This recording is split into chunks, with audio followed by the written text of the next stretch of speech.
দাস, প্রভাষক, ভূগোল বিভাগ, রূপনগর ডিগ্রি কলেজ। 2020-21 শিক্ষক নবাগত ছাত্রছাত্রীদের অনলাইন ক্লাসে সবাইকে জানাই শুভেচ্ছা। আজকে তোমাদের অনলাইন ক্লাসে আলোচ্য বিষয় আছে দ্বিতীয় অধ্যায়, পৃথিবীর অভ্যন্তরীণ গঠন,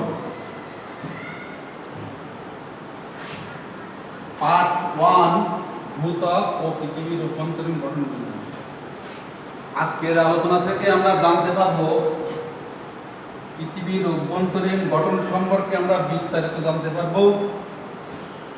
পৃথিবীর অভ্যন্তরীণ তাপমাত্রা সম্পর্কে আমরা বিস্তারিত জানতে পারব।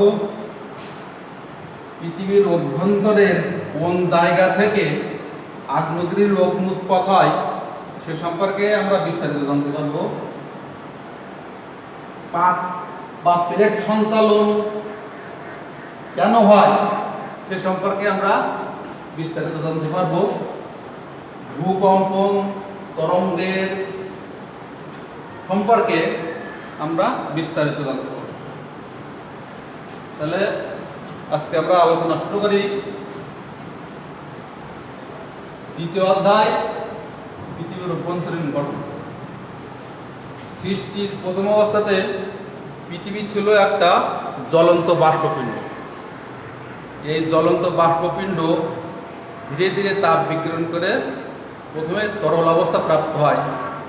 যখন এই তরল অবস্থা প্রাপ্ত হয় তখন পৃথিবীর অভ্যন্তরীণ যে সকল ভারী পদার্থগুলো পৃথিবীর কেন্দ্রে অর্থাৎ পৃথিবীর অভ্যন্তরে জমা হয়। পৃথিবীর একদম কেন্দ্রে পৃথিবীর অভ্যন্তরে ভারী পদার্থগুলো জমা হয়, আর তার থেকে যেগুলো হালকা পদার্থ সেগুলো ধীরে ধীরে ধীরে বাইরের দিকে জমা হয়ে পৃথিবীর অভ্যন্তর ভাগ গঠন করে। এবার এরপরে আলোচনা ভূত্বক ও পৃথিবীর অভ্যন্তরীণ গঠন।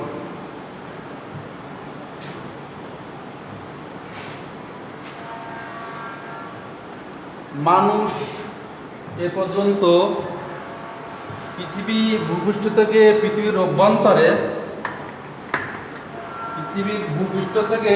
অভ্যন্তরে 10 কিলোমিটার পর্যন্ত নিচ থেকে বিভিন্ন শিলা সংগ্রহ করতে পেরেছে। তার নিচে আর যাওয়া সম্ভব হয়নি। যেখানে পৃথিবীর ব্যাসার্ধ কেন্দ্র থেকে পরিধি পর্যন্ত পৃথিবীর ব্যাসার্ধ, যেখানে পৃথিবীর ব্যাসার্ধ 6400 কিলোমিটার প্রায়, সেখানে মাত্র 10 কিলোমিটার নিচ থেকে শিলা সংগ্রহ করতে। তাহলে ভূবিজ্ঞানীরা কিভাবে পৃথিবীর অভ্যন্তরীণ গঠন সম্পর্কে বিস্তারিত ধারণা দিল। ভূবিজ্ঞানীরা দেখেছে আগ্নেয়গিরির অগ্নুৎপাত, তারপরে পৃথিবীর যে চৌম্বকত্ব, তারপরে ভূকম্পন তরঙ্গের গতিবিধি ইত্যাদি পর্যবেক্ষণ করে ভূবিজ্ঞানীরা ভূ অভ্যন্তরের গঠন সম্পর্কে একটা বিস্তারিত ধারণা দিতে সক্ষম হয়েছে। এর ভিতরে ভূকম্পন তরঙ্গের গতিবিধি গুরুত্ব সব থেকে বেশি। ভূকম্পন তরঙ্গের গতিবিধি পর্যবেক্ষণ করে ভূবিজ্ঞানীরা ভূ অভ্যন্তরকে প্রধানত 3টা ভাগে ভাগ করেছে। এক হচ্ছে অশ্বমণ্ডল বা ভূত্বক, 2 হচ্ছে গুরুমণ্ডল, 3 হচ্ছে কেন্দ্রমণ্ডল। অশ্বমণ্ডল, গুরুমণ্ডল আর কেন্দ্রমণ্ডল। অশ্বমণ্ডল বা ভূত্বক কাকে বলে আমরা প্রথমে আলোচনা আসি। ভূত্বক বা অশ্বমণ্ডল কাকে বলে? পৃথিবীর বাহিরের যে পাতলা কঠিন আবরণকে ভূত্বক বা অশ্বমণ্ডল বলা হয়। অশ্ব অর্থ শিলা, যে কারণে ভূবিজ্ঞানীরা এর আর এক নামকরণ করেছেন শিলামণ্ডল। এই স্তরের গভীরতা সর্বত্র সমান নয়, কোথাও কম আছে আবার কোথাও বেশি আছে। মূলত সমুদ্রের তলদেশে এই স্তরের গভীরতা সব থেকে কম 3 কিলোমিটার, আর মহাদেশে পার্বত্য অঞ্চলে এই স্তরের গভীরতা সব থেকে বেশি 40 কিলোমিটার। তবে এর গড় গভীরতা আছে 17 কিলোমিটার। গড় গভীরতা 17 কিলোমিটার। এই স্তরের আপেক্ষিক গুরুত্ব অর্থাৎ পানি অপেক্ষা কত গুণ ভারী, সেটাকে বলা হয় আপেক্ষিক গুরুত্ব। এই স্তরের আপেক্ষিক গুরুত্ব 2.3, অর্থাৎ পানি অপেক্ষা 2.2 থেকে 3 গুণ ভারী।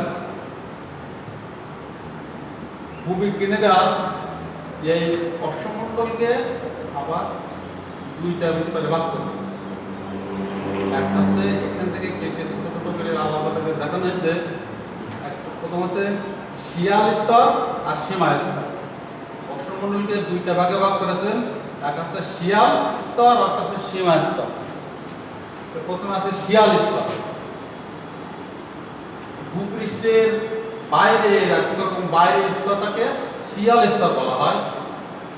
এই শিয়াল স্তরটা মূলত গ্রানাইট শিলা দ্বারা গঠিত। এই গ্রানাইট শিলায় সিলিকন ও অ্যালুমিনিয়ামের পরিমাণ সব থেকে বেশি। সিলিকন ও অ্যালুমিনিয়ামের পরিমাণ সব থেকে বেশি বলে ভূবিজ্ঞানীরা নামকরণ করেছেন শিয়াল।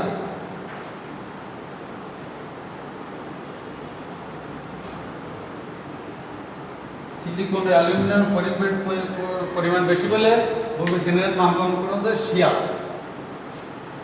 এই স্তরের গভীরতা 12.8 কিলোমিটার। 12.8 কিলোমিটার। এবং এর আপেক্ষিক গুরুত্ব 2.75 থেকে 2.9, অর্থাৎ পানি অপেক্ষা 2.75 থেকে 2.95 গুণ ভারী। মূলত মহাদেশীয়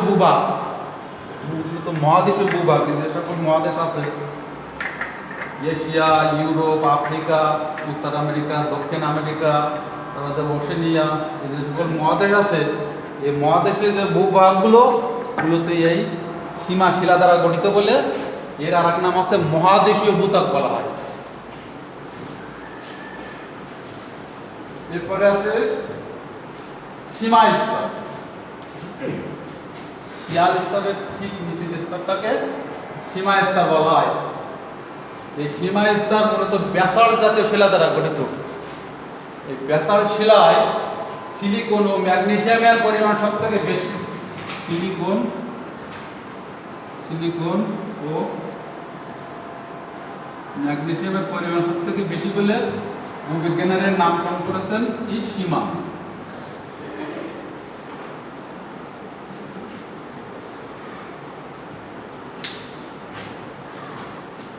এই স্তরের গভীরতা 20 কিলোমিটার থেকে 31 কিলোমিটার এবং এর আপেক্ষিক গুরুত্ব 2.95 থেকে 3, অর্থাৎ পানি অপেক্ষা 2.95 থেকে 3 গুণ ভারী। এই সীমা স্তরটা মূলত মহাসাগরের তলদেশ দিয়ে এই সীমা স্তর দিয়ে গঠিত, যে কারণে একে আবার মহাসাগরীয় ভূত্বক বলা হয়। এখানে এই চিত্রটাতে বিস্তারিত বোঝা যাবে। এইটা আছে সমুদ্র বা মহাসাগর, আর এই সমুদ্রের নিচে এটা আছে সীমা স্তর বা মহাসাগরীয় ভূত্বক। আর এইটা আছে শিয়াল স্তর, এটা আছে মহাদেশীয় ভূত্বক। এই শিয়াল স্তরে দেখো সমুদ্রের তলদেশে নেই, কিন্তু মহাসাগরীয় ভূত্বকটা সমুদ্রের তলদেশে আছে এবং মহাদেশের তলদেশে আছে। যেখানে দেখে এই মহাসাগরের তলদেশে বেশি বলে এর আর এক নামকরণ করা হয়েছে মহাসাগরীয় ভূত্বক। শিয়াল স্তর আর সীমা স্তর এর মাঝখানে একটা পাতলা লেয়ার আছে। ভূকম্পন তরঙ্গ গতিবিধি লক্ষ্য করে ভূবিজ্ঞানীরা দেখেছেন যে শিয়াল স্তর আর সীমা স্তরের মাঝখানে এখানে ভূকম্পন তরঙ্গ কিছুটা পরিবর্তন হয়, যে কারণে এখানে ভূবিজ্ঞানীরা ধারণা করেছেন একটা পাতলা বিযুক্তি রেখা আছে, বিযুক্তি আছে। ভূবিজ্ঞানীরা এর নাম দিয়েছেন কোয়াড্রাট বিযুক্তি।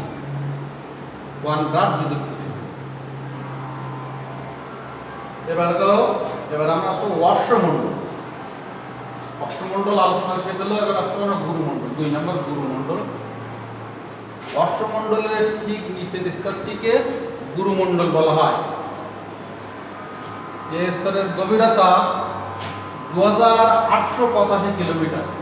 এখান থেকে এ পর্যন্ত 2885 কিলোমিটার এবং এর আপেক্ষিক গুরুত্ব 4 থেকে 5, অর্থাৎ পানি অপেক্ষা 4 থেকে 5 গুণ বেশি ভারী।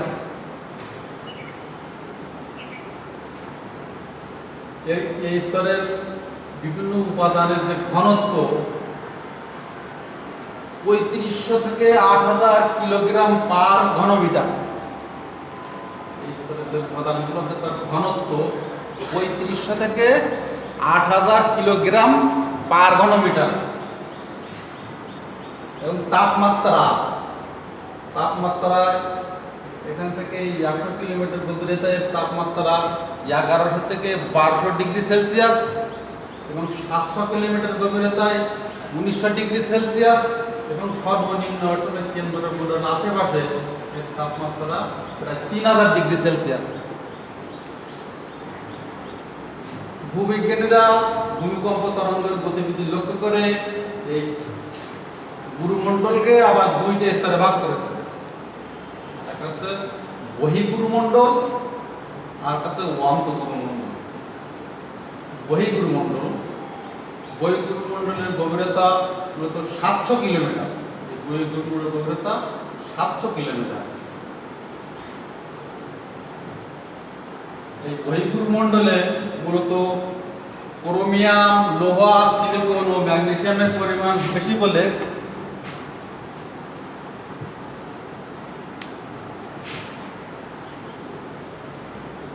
ক্রোমিয়াম,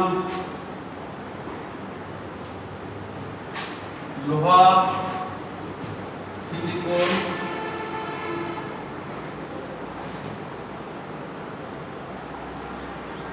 ম্যাগনেসিয়ামের পরিমাণ বেশি বলে ভূবিজ্ঞানীরা নামকরণ করেছেন পুরোপেশিমা।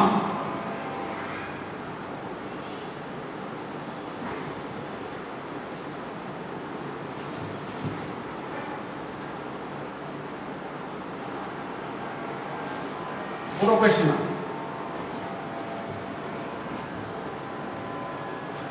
মূলত এই স্তর থেকে আগ্নেয়গিরির অগ্নি উৎপাত ঘটে মূলত এই বহির্গুরুমণ্ডল। এই স্তরের তাপমাত্রা 1100 থেকে প্রায় 1900 ডিগ্রি সেলসিয়াস। এই এত তাপমাত্রায় এখানকার পদার্থগুলো মানে গলন অঙ্কের কাছাকাছি। এখানকার পদার্থগুলো মানে চ্যাটচ্যাটে অবস্থা আছে, আঠালো অবস্থায় আছে, না তরল না কঠিন, এর মাঝামাঝি অবস্থায় চ্যাটচ্যাটে অবস্থা আছে। তরল অবস্থার ভিতরে, তরল পদার্থের ভিতরে একটা পরিচলন স্রোতের সৃষ্টি হয়। পরিচলন স্রোত উপর থেকে নিচে, নিচে থেকে নিচে, এইভাবে একটা পরিচলন স্রোতের সৃষ্টি হয়। তরল আঠালো পদার্থের ভিতরে পরিচলন স্রোতের সৃষ্টি হয়। যখন পরিচলন স্রোতের সৃষ্টি হয় তখন আমাদের পৃথিবীর উপরিভাগ দিয়ে মূলত এই অশ্বমণ্ডল দিয়ে গঠিত।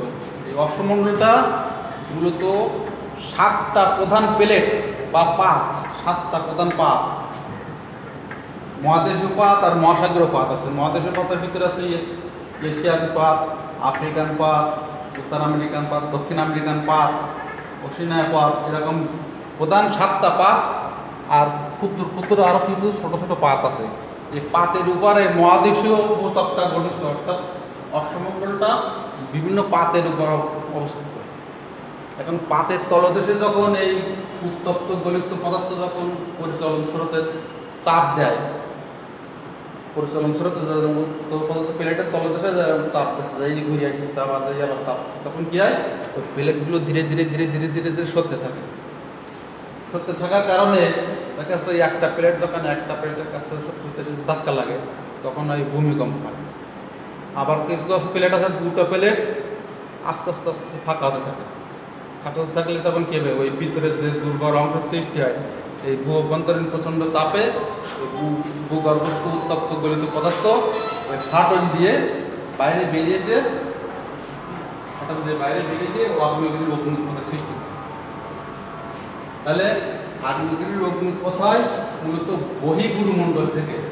এবং পাতগুলো কীভাবে সঞ্চালিত হচ্ছে, তরল পদার্থ আর তরল আঠালো পদার্থের পরিচলন স্রোতের কারণে পাতগুলো ধীরে ধীরে ধীরে ধীরে সরে যাচ্ছে। এরপরে আসে অন্তর্গুরুমণ্ডল। বহির্গুরুমণ্ডলের ঠিক নিচের স্তরে অন্তর্গুরুমণ্ডল অবস্থিত। এই স্তরের গভীরতা 2185 কিলোমিটার এবং এই স্তরে মূলত নিকেল, লোহা, সিলিকন ও ম্যাগনেসিয়ামের পরিমাণ বেশি বলে এই স্তরটিকে আবার নিপে সীমা বলা হয়েছে। নিকেল,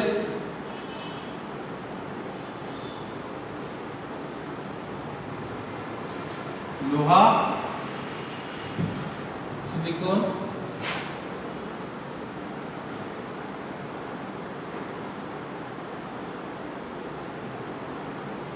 ম্যাগনেসিয়ামের পরিমাণ বেশি বলে এর নাম করা হচ্ছে নিপে সীমা।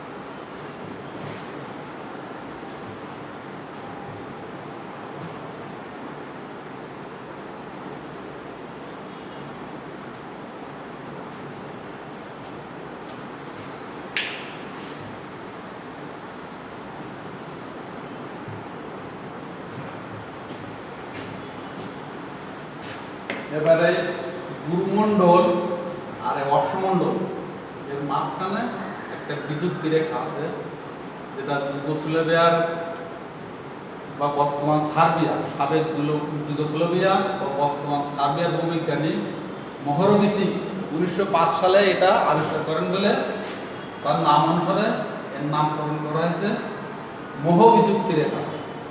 যুগোস্লাভিয়ার ভূবিজ্ঞানী মোহরোভিচিক 1905 সালে এটা আবিষ্কার করে, যে কারণে তার নামকরণ করা হয়েছে মোহ বিযুক্তি রেখা। অর্থাৎ এই যে অশ্বমণ্ডল আর গৌরমণ্ডলের মাঝখানে এই যে রেখা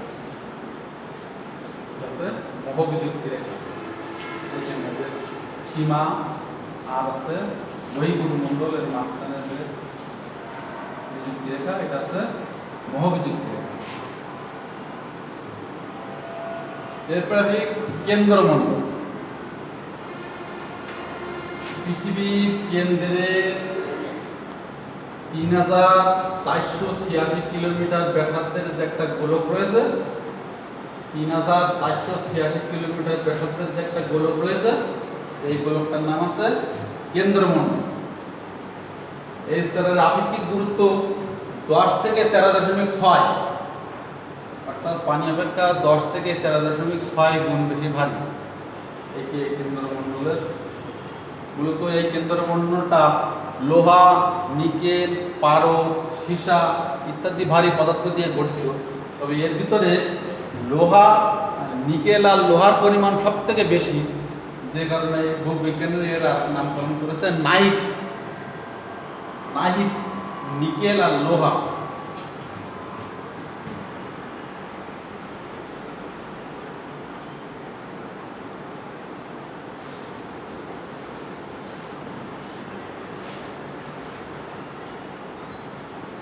নিকেল আর লোহার পরিমাণ বেশি বলে ভূবিজ্ঞানীরা নামকরণ করেছে নাইক স্তর।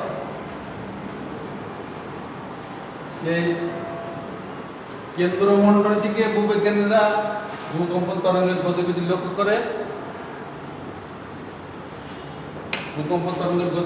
করে আরো দুইটা স্তরে ভাগ করেছে, একটা হচ্ছে বহিকেন্দ্রমণ্ডল আর হচ্ছে অন্তঃকেন্দ্রমণ্ডল। বহিকেন্দ্রমণ্ডল, কেন্দ্রমণ্ডলের ঠিক বাইরের স্তরটিকে বহিকেন্দ্রমণ্ডল বলা হয়। এই বহিকেন্দ্রমণ্ডলের গভীরতা 2270 কিলোমিটার, 2270 কিলোমিটার এবং এর আপেক্ষিক গুরুত্ব 10.73, অর্থাৎ পানি অপেক্ষা 10.73 গুণ ভারী। এই বহিকেন্দ্রমণ্ডলে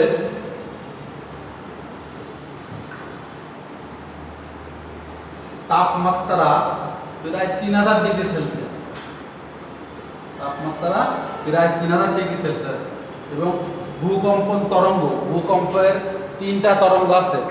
একটা আছে পৃষ্ঠ তরঙ্গ, এখানে চিত্রের মধ্যে আছে পৃষ্ঠ তরঙ্গ, আর একটা আছে কৃষ্ণ তরঙ্গটা আছে এল, আর এস তরঙ্গ আর আছে পি তরঙ্গ। এস তরঙ্গর বৈশিষ্ট্য আছে এটা কঠিন পদার্থের ভিতর দিয়ে চলাচল করতে পারে, কিন্তু পি তরঙ্গ কঠিন এবং তরল উভয় পদার্থের ভিতর দিয়ে চলাচল করতে পারে, কিন্তু এস তরঙ্গ তরল পদার্থের ভিতর দিয়ে চলাচল করতে পারে না। তাহলে এখানে দেখা যাচ্ছে এস তরঙ্গ কেন্দ্রমণ্ডলে এসে বাধাপ্রাপ্ত হয়েছে, কিন্তু পি তরঙ্গ কেন্দ্রমণ্ডল ভেদ করে পৃথিবীর অপর প্রান্ত পর্যন্ত পৌঁছাইছে। তা থেকে বোঝা যাচ্ছে যে কেন্দ্রমণ্ডলের বাহিরের অংশ কিছুটা তরল অবস্থায় প্রাপ্ত আছে, যে কারণে এস তরঙ্গ তরল পদার্থের ভিতরে প্রবেশ করতে পারতেছে না। যে কারণে বোঝা যাচ্ছে যে কেন্দ্রমণ্ডলের বাইরের অংশটা কিছুটা তরল অবস্থা প্রাপ্ত হয়েছে।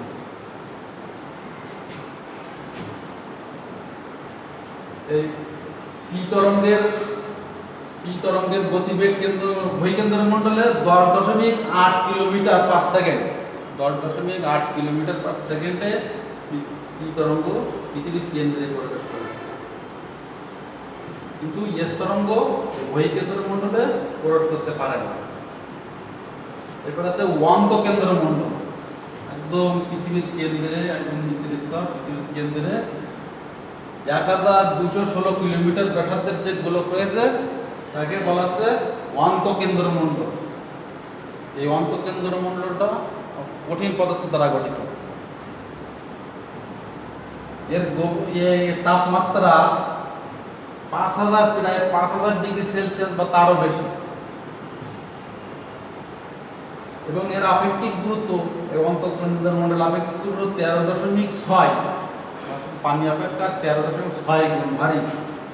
এবং পি তরঙ্গ অন্তঃকেন্দ্রের মধ্যে পি তরঙ্গই প্রবেশ করতে পারে, যেহেতু অন্তঃকেন্দ্র কঠিন পদার্থ দ্বারা গঠিত। এবং এই পি তরঙ্গের গতিবেগ 10.3 থেকে 11.2 কিলোমিটার পার সেকেন্ড।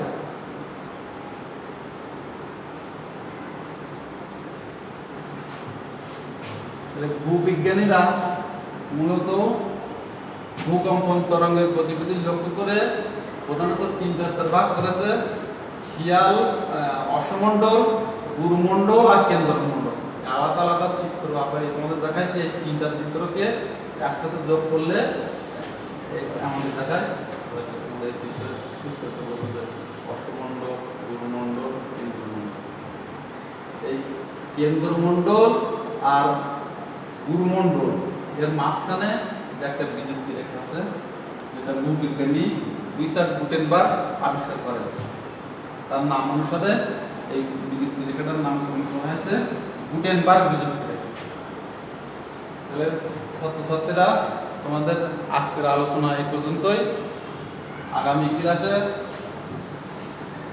তোমাদের মানে আবহাওয়া ও বায়ুমণ্ডলীয় স্তর বিন্যাস সম্পর্কে বিস্তারিত আলোচনা করবো। তোমরা সবাই সুস্থ থাকো, ভালো থাকো। বাইরে গেলে অবশ্যই মাস্ক ব্যবহার করবে। সবাইকে ধন্যবাদ। জয় বাংলা।